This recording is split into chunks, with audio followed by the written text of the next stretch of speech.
I'm sorry, but we have already left. While I was in the bathroom at the rest stop, I got a call from Larry. I was curious about what he wanted at such a time.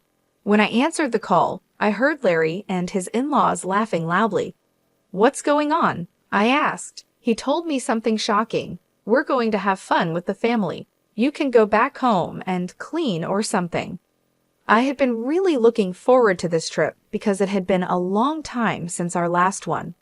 Even though I had doubts about traveling with his family, I was excited to stay at a fancy inn. I can't believe he left me alone at a rest stop. Standing inside the bathroom stall, I felt deeply betrayed and shook with anger. Still, I managed to say okay quietly. It's unforgivable. Today was not only our wedding anniversary, but also my birthday, and we came on this trip for that. I'll make him regret this. My name is Linda Harrison. I'm a 36-year-old housewife. I don't have any children and live with my husband, Larry. We got married exactly 1 year ago on my birthday. Larry is romantic and has always made a big deal of our anniversaries and birthdays. Growing up, he was treated to fancy dinners, trips abroad, and cruises for his birthdays. It seems those childhood memories have stayed with him because he loves celebrating special days in a big way. Now that we're married, Larry's family is wealthy. His father is the CEO of Harrison Securities. My mother-in-law has fully embraced the wealthy lifestyle, and Larry, as the heir to the company, sometimes acts a bit spoiled. But I married him because I knew he cherished me. We met at a matchmaking agency where men from wealthy families like Larry were popular. I almost gave up on finding someone there. When I met him, I was lucky because I seemed to be his type, which led to our marriage. It might have helped that I wasn't just looking for someone rich. I had always dreamed of getting married, and I was thrilled when it happened. But I didn't know that after getting married, my life would start to get tough. A year ago, Larry and I started our married life in a one-bedroom apartment in the city. Larry wanted a bigger house, but I didn't think it was necessary since it was just the two of us. I suggested we live within our means for now, and we could always move later. Even though we were in the city, our rent was expensive at $2,300. As a housewife, this made me feel guilty. "Don't worry about it, my dad will handle it," Larry said. Although he was the heir and worked at Harrison Securities, I thought there should be some fairness with other employees. I wondered if it was really okay, but the next month, his salary went up by $800. "Your dad's amazing to be able to increase your salary just like that," I said. "It was time for a raise anyway. I won't let you face any hardships, Linda. Count on me," Larry replied. Even though Larry relied on his father's influence for money, I felt thankful for the raise and didn't argue. "By the way, I'm having dinner with my parents tonight," he added suddenly. "Is it like a business dinner?" "No, just a family dinner. I think I'll be back by 12. Take care." I was surprised. Even after marrying me, Larry casually mentioned having dinner with his parents on a regular evening. Caught off guard, I watched him say he should get going and then leave the house. Dinner on a weekday. Well, today is Friday after all. I hadn't heard about Larry planning to have dinner with his in-laws. Usually, as his wife, I'd be invited too. Not that I wanted a free meal, but it's important to build a good relationship with one's in-laws. I couldn't understand Larry's actions and started feeling unsure about our married life. After that dinner incident, Larry often went to his parents' house for reasons like, "It's my cousin's birthday," or "Mom asked me to come over." As a first-time bride, I just agreed, thinking this was normal. But when I had dinner with a friend one day and Larry was absent, she was surprised. "He goes home that often and leaves you alone for a cousin's birthday." "That's crazy," she said. She had been married for 6 years and knew more about married life than I did. Realizing that her reaction was normal, I felt embarrassed. "You're right, it's weird, but Larry says it's normal." "Seriously, don't take this the wrong way, but hasn't he really grown up yet?" she commented. Her words made me think. It's unusual for a 38-year-old, even one set to take over his dad's business, to prioritize family matters so much after getting married. I regretted not seeing Larry's true nature before marrying him. Returning home after dinner with my friend, I felt sad. "I'm home, Linda. Where have you been? Isn't it normal for a wife to cook dinner and wait for her husband, Mrs. Harrison?" To my surprise, my mother-in-law was in the living room. Larry was out, maybe at a convenience store. "Why are you here? Weren't you and Larry supposed to dine out tonight?" I asked. "That got canceled because of some issue at the restaurant. I thought Larry had messaged you just a bit ago." "Didn't you check?" she pointed out. I checked my phone and indeed, 22 minutes ago, Larry had messaged that he'd be home early, but I had just gotten off the train. There was no way I could have gotten home and started dinner so quickly.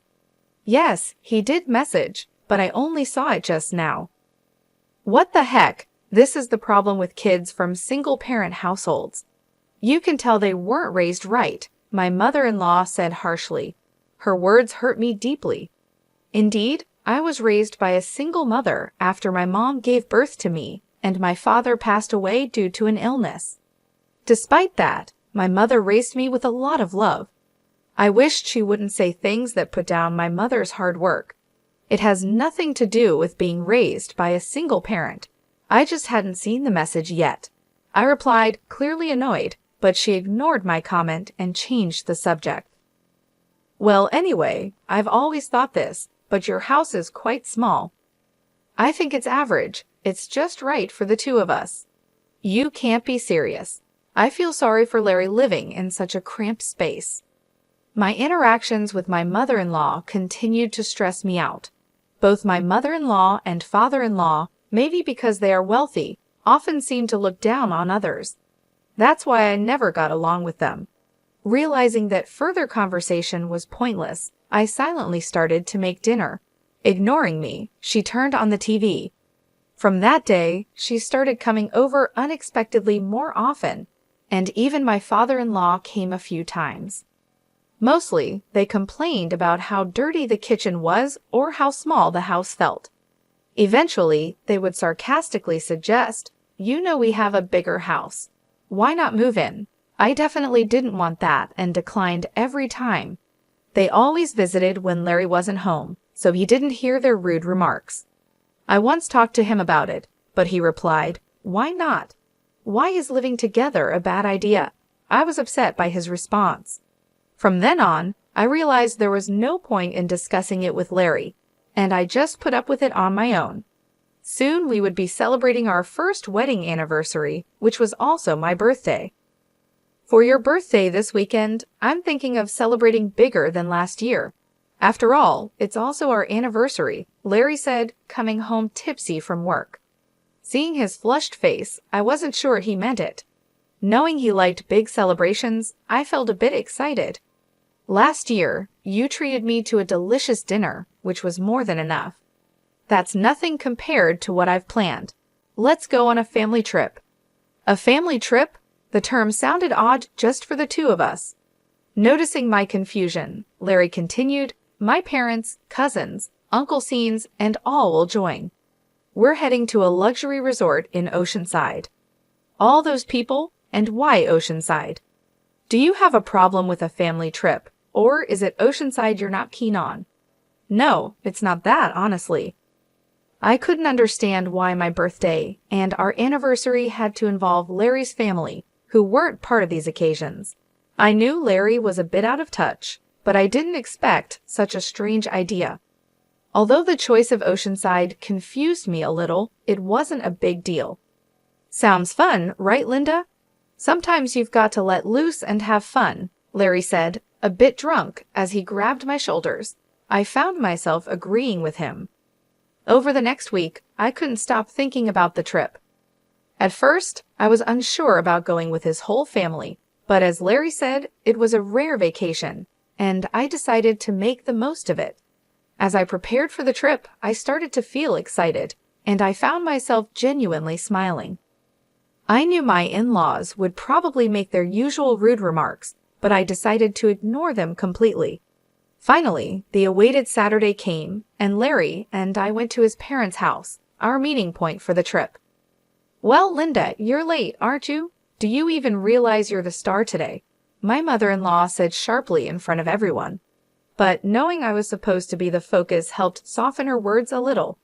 I'm sorry, there was traffic, I replied. Excuses won't do. We should leave soon. Otherwise, we'll be late to our luxury resort. All right, let's get going, I said. Despite their complaints about us being late, it was bearable. After all, they had been making such comments all year. Larry's cousin, who looked much younger than him and had a mean look in his eyes, made me wonder if everyone in the family was mean-spirited. My worry seemed justified when he made a demeaning remark. This is Larry's wife? Not what I expected. I looked away from him, figuring that reacting would only encourage them to criticize me more. I decided to act maturely. I'm so excited. I've been to luxury resorts many times, but tonight's place costs $2,000 per person, I heard someone say. Hearing the price of $22,000 shocked me, and a sudden thought crossed my mind. I got into my in-laws' car, and as soon as my father-in-law started the car, we began moving. The drive to our destination in Oceanside would take about 3 hours. About an hour into our journey, we decided to take a short break at the next rest stop. I'll be right back, heading to the restroom, I said. All right, off you go, my mother-in-law waved dismissively, almost like shooing away a stray dog. I walked to the rest stop bathroom, feeling as if everyone's eyes were on me, or maybe it was just my imagination. Inside the bathroom stall, I took a deep breath, relieved that the trip had been uneventful so far. I hoped the rest of our journey would be just as smooth. Just as I was settling into that thought, my phone vibrated in my pocket. It was Larry calling. Expecting him to ask me to pick something up, I answered casually, I'm still in the restroom, Larry. With what sounded like amusement, he replied, accompanied by the laughter of my mother-in-law. Sorry, but we've already left. There was a moment of stunned silence on my end while laughter echoed from their side. What do you mean? I asked. Larry replied, We're going to have fun with our family. You should just go home and clean, Linda dear. Today's trip is just for the Harrison family. It's a pity, but you'll have to stay behind. Goodbye. I was stunned. I had been looking forward to this trip for a long time. Having his family join us was a bit concerning, but I was excited about staying at a luxury hotel, and now they had left me alone at the rest area. I was shaking inside the restroom stall, feeling completely betrayed. Trying to keep my anger in check, I simply replied with a quiet okay. This was unforgivable. Today was both our wedding anniversary and my birthday, and they had brought me on this trip. I was determined to make them regret this. After leaving the restroom, I called someone. The person on the other end was shocked and shared some surprising news. Really? I asked. Yes, they answered. Then they promised to come and pick me up. Being left alone at the rest area like this was unbearable. I prayed for a quick rescue. An hour later, my Uncle Scene arrived in his car to pick me up. I'm so sorry to trouble you like this, I said. It's okay, it's quite an unfortunate situation, he replied. Yes, they're headed to a luxury hotel in Oceanside, I mentioned. My Uncle Scene thought for a moment, then seemed to realize something. I think that's the case, I replied. I'm really sorry, but can you please take me there? I'll take the train back. Got it, the drive there is nice anyway, my Uncle Scene agreed happily. About an hour later, we arrived in Oceanside. Larry and the others had come here before us. In front of us was a luxurious inn with a grand gate, a well-known high-end hotel, the only luxury accommodation I knew of that costs $2,000 a night. At the reception, I was told, dinner starts at 6:00 p.m. Please follow me. The person who greeted me with a smile was my mother. Linda, it's been a while, she said.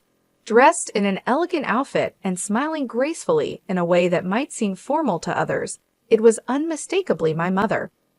This inn has been run by my mother's family for many years, and she currently holds the position of the innkeeper.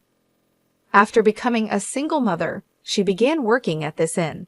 So to me, this place feels like home. I had called my mother from the rest area and was surprised to learn that there was a reservation today from Harrison Securities. I suspected they were going to a luxury hotel in Oceanside, but I never imagined they would be coming to the inn my mother runs. Of course, the family doesn't know that my mother manages this inn.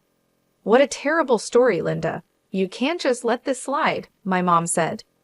Yeah, I know. That's why I came here, I replied. Let's get you changed over here, she suggested as I prepared to greet them at the dinner table. An hour later, at 7:00 p.m., my in-law family gathered for dinner. I stayed in the next room to remain unnoticed, slightly opening the door to observe inside. The spa was amazing. I'd want to come here every day if I could. If it were closer, we could indeed come every day, one of them said. At the very least, if you become the CEO, we could afford to come here anytime, another added. Really, I'm looking forward to that. I mean, the subordinates handle all the work anyway. I want to become a CEO soon too, Larry added, thinking they were just among themselves, making some rather crude remarks. But when my mother appeared from the other side of the door and greeted them, the room went silent. Today, I will be in charge of serving you. Please let me know if you need anything, my mom said, bowing with perfect grace. There was a tangible tension among the family. However, when the food was served, they resumed their inappropriate discussions. Both my mother and I did nothing, simply watching as the plates emptied before them. It's great that we all could come. We got rid of the bothersome daughter-in-law, and the food is delicious. Perfect, one remarked. If you say that, she might get angry, you know, another cautioned. It's fine, she's not really one of us. To be honest, she never was. After all, it would be a shame to have a child from a single-parent family in our household, my mother-in-law said harshly. Hearing her mother-in-law's harsh words, my frustration boiled to an almost uncontrollable point. At that very moment, my mother entered the room with a dessert plate loaded with cake and fruit. Today, I've heard it's Miss Linda's birthday and also her wedding anniversary with her husband. When my mother asked where to place the cake for Miss Linda, the family looked at each other, confused. Nobody told you that, they mumbled. Excuse me, I'm the innkeeper, and I've clearly heard about it. Did Larry call? I didn't tell anyone, Larry muttered. There was an awkward silence, and the in-laws exchanged nervous glances. Finally, the mother-in-law raised her hand. I am Linda, she said, embarrassed.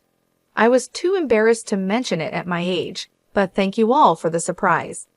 Given that the only woman in the room was the mother-in-law, her reaction seemed appropriate. However, my mother just gave a faint smile, seeing her act. Hey, what's so funny?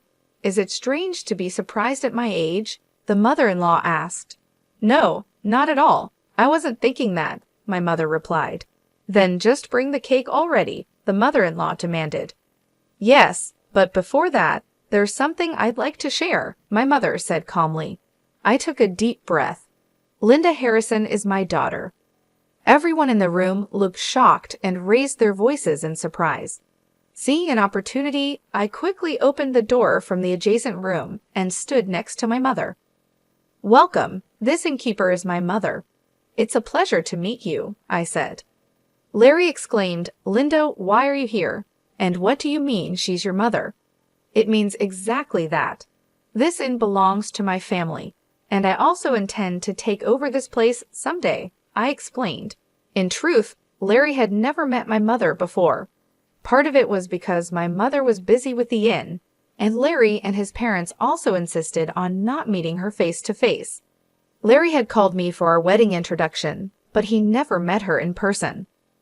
I showed my mother a picture of Larry and explained who he was. It was an unconventional introduction, but I believed my mother had accepted him. From your earlier conversations, could you please refrain from mocking and belittling my mother for being a single parent? I asked. We just stated the facts, they replied. What's with the sudden drama? What grudge do you have against us? They continued. Neither Larry nor his mother nor anyone else seemed to realize the extent of the disrespect they had shown me. I was exasperated. I let out all the anger I had been holding back. If I have any grudges, it starts with you, Larry. I thought you were a good person when we got married, but it turns out you're too attached to your mom. You married me, so you should put me first, right? Don't team up with your parents to make fun of me." Larry was speechless, unable to argue against my points. My mother listened quietly to my outburst. Turning to my in-laws, I asked, "Why do you treat me this way? If I'm such a nuisance, I could leave the Harrison family right now." "You'll become a lonely, poor single woman, yeah? Are you sure about being alone?" Both the mother-in-law and Larry sneered. Looking between my mother and me, I stared back firmly. "It's okay, actually. I'm pregnant, so I won't be lonely. And if I inherit this I won't have any financial worries." The truth was, I found out I was pregnant last week and hadn't told Larry yet. Only my mother knew, which is why she wasn't surprised. "A child? What are you talking about? I haven't heard about this," Larry said, confused. "Wait, Linda, if that's the case, it changes things. You should have told us sooner." Upon learning I was pregnant, the family immediately changed their attitude. I couldn't stand their unreliable and unreasonable behavior any longer and shouted again, "No, my decision is final. Let's proceed with the divorce through lawyers. I will live happily with my child and my mother." Saying this, I opened the door to the hall they were in and left. The door slammed shut loudly. "I'm done with this. My child will be happier without that family." Whether they tried to change my mind or not, I received over 45 calls a day from Larry and his parents. Eventually, I blocked all their numbers. A few days later, I received a letter from Larry informing me of our official divorce. The letter expressed his regret and pleaded for me to return, but I ignored it and tore it up. I thought he might neglect our child just like he prioritized his parents over me, and I absolutely didn't want that. Being alone and lonely will be your fate, not mine, I thought. He should enjoy his bachelor life. Currently, I am nurturing my child in my womb and discussing future plans with my mother. Once the child is born and grows a bit, I plan to send them to daycare and join the hens business. The path to becoming the next innkeeper is long, but I'm determined to work hard